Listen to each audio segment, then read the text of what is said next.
İnsaniyat yuqori fan texnik sohasidagi 5chi insonlarning o'zaro munosabati, kishilarning dunyo va shaylar o'tirishga bog'lanishini ishga oshirib, uchur aloqaning unumini, kasblar taraqqiyotini o'stirish uchun qo'llanayotgan bo'lsa, halbuki buning Xitoy hukumati uchun insonlarni bo'libmi Uyg'urlarni kontrol qilish uchun qo'llanayotganligi xalqaroda andish qo'zg'ayotgan tarafidir.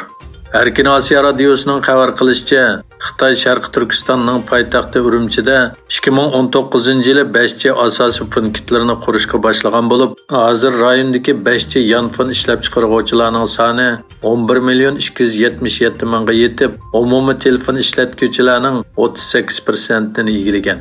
Mutaxassislar bo'lsa, Xitoy doiralarining Uyg'urlarni nazorat qilishni maqsad qilgan 5chi punktlarni qurishning orqasida Uyg'urlarni farqlantira oladigan 100 tonna sistemasi, zo'r ko'lamli kamera va yuqori texnikalik aslahalar bilan ta'minlab kelayotgan shirkatlarning borlig'ini o'tirg'a qo'ydi.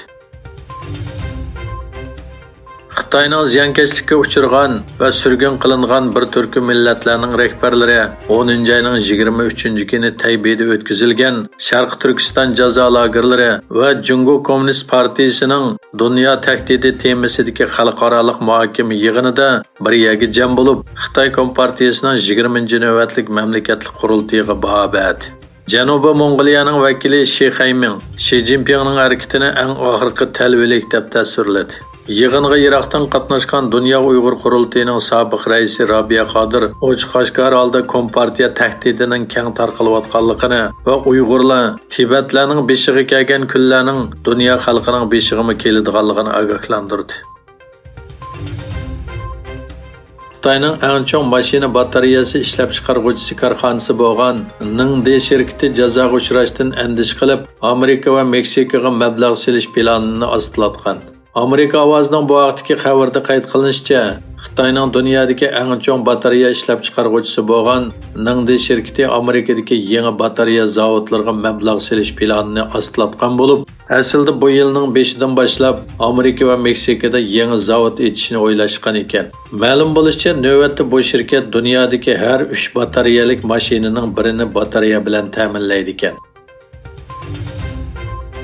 Angliya bosh ministri Liz Truss istifa bergandan keyin Konservativlar partiyasining saylam raqobati qayta boshlandi. Sobiq bosh ministr Boris Johnson yakshanba kuni saylamdan chekinib chiqqanligini e'lon qildi. U o'zining keyingi bosqichga o'tish uchun yetarli parlament a'zolarining qo'llashiga erishganligini, ammo o'zi erishgan ovozning sobiq bosh ministri Rishi Sunakninkidan xeyli oz ekanligini, bo'linish paydo qilishni xohlamaydiganligini aytdi. Shunda qilib Angliyada 7 hafta ichida 3-chi bosh ministr vazifaga o'tirdi. Janubiy va Shimoliy Koreya o'rtasida dengiz tavalligiga xiloflik qilish sababli kelib chiqqan jiddiylik davomlashmoqda. Ikki taraf bir-birini ayblagandan keyin ikki davlatning dengiz armiya paraxotlari ogohlantirish o'qi otdi. Yaqinqi bir necha hafta ichida Shimoliy Koreyaning yadro siniqi sababidan ikki davlat o'rtasida ziddiyat keskinlashdi. Amerika 101-ci hava armiyasi diviziyasi 80 yilga yaqin vaqtdan keyin tunji qatim Shimoliy Atlantik Akti tashkilotining Rossiya bilan bo'lgan munosabati jiddiylashgan Yevropaga o'rlashtirdi. Hava armiyasi diviziyasining Ukraina chegarasidan 5 kilometr yiroqlikdagi Ruminiya tavalligiga o'rlashganligi bildirildi.